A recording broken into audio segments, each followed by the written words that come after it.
su-aashana sheekh waxa uu leeyahay waxaad noo sheegtaa sifooyinka dadku ay ugu galaan jannada xisaab iyo cadaab la'aan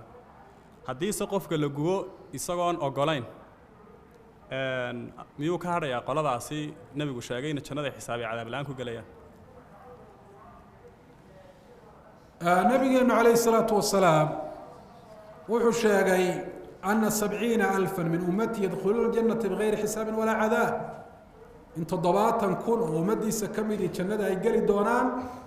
iyadoo la xisaabin cadaabna aanu u horreyn riwaayaadka qaarkoodna waxaa ku soo aroortay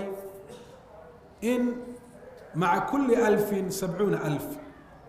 kun kasta oo kuwa ka mida 70,000 oo kale inay la socdaan marka macnaheedu waxa weeyaan dadka ka mida ummadda nebi maxamed ee jannada ku galaya xisaab iyo cadaab la'aan waa fara badan yihiin saddex tilmaamood buu nebigu calayhi salaatu wasalaam u sheegay dadka markuu rasuulku hadalkaa saxaabada u sheegay markii hore uma sheegin kuwa ay yihiin kadib saxaabadu habeenkii oo dhan bay ka doodayeen kuwa ay yihiin qaarba waxbay ku sheegeen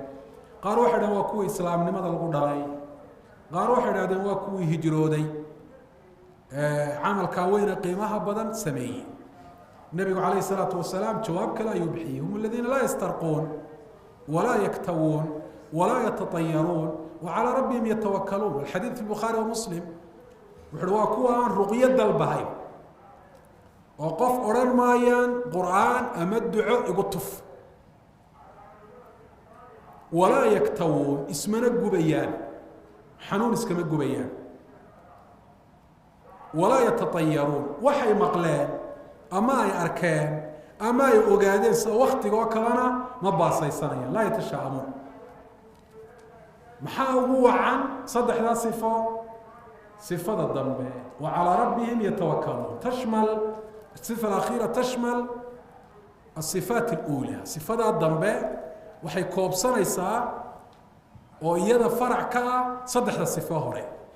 وحير كا قارسيي قوة توكلهم على الله رب العالمين تلا صارت كإلهي تلا صارتان بقى من آدو حب كالسوني دا إلهي يكو قبان سبحانه وتعالى يسكوها الله انت إلهي يسكوها الله ينيان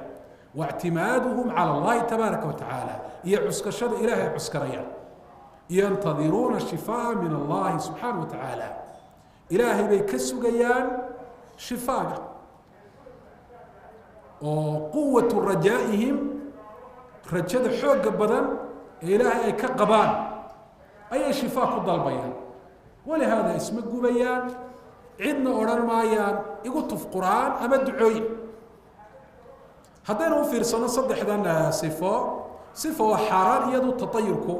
waa xaaraan oo qof aan tatayurka iyo baasaysiga ka tegin lama odhan karo jannu gelaya bigayr xisaabin walaa cadaab laakiin qofku inuu isgubaa xanuun awgu iska gubaa xaaraan maaha oo in kaana shifaau fii shayin fa fii halaath buuri nebigu calayhi salaatu wasalaam sida bukhaari muslim ma wariyeen haddii wax lagu bogsanayo oo ilaahay bogsashada sabab uga dhigayo ألا صدح بكتير تابع النبي عليه الصلاة والسلام يعني هو أقوى أسباب الشفاء أسبابها نقول بوكسدا يصدح ذا نقول حق بدين صدح ذا سوا محي صدح ذا سوا شربة عسل وشرطة محجم وكية بالنار وأنهى أمتي عن الكي النبي عليه الصلاة والسلام يقول صدح ذا سوا ما لا بلعبه إلهي سبحانه وتعالى يقول فيه شفاء للناس رسولكم عليه الصلاة والسلام وكاشيغ أرنك لبعضنا وتوبنينك النبي عليه الصلاة والسلام تقريبا بالولب ويستوبي كده أرنك صدحاتنا والضب ضفك اللقوقوبه والضب يعذر مال موضة فريستان لكن ما هذا الضب قفك اللقصم تايو ولدعة بالنار والضب شعل وصيو سروايات كغار كود كسارتي كانت تصوح الدليل طاي إنه وقفكوا يسقبين أنا حران هاي مرة النبي عليه الصلاة والسلام شفاك الشاقي نبي أصحاب تقار السقا بالقبي نبي عليه الصلاة والسلام هو يسقبي معنا هو قلاضي إلا القبو وكذلك قفك إنه ضدك إلى هذا القرآن وطفى أمد عوين حرام معها لكن وحفظ لي وين لو قفك لبضع الرموت بكتها لبضع هو السبب ضربكنا هو السبب بني آدم كحران رقيضنا هو السبب قفك مركو ضدك كدلبه تو يسوي يسكت فاهي ما هو تضدك وكدلبيه marka qofka labadaaba ka tagay uga tagay tawakkulan ala Allah ee darajada gaadhay qofka marka hadii la gubo oo isagu aanu isgubin ikhtiyaarkiisana arintu aanay ku dhicin daahirka xadiidku waxa weeye in aanu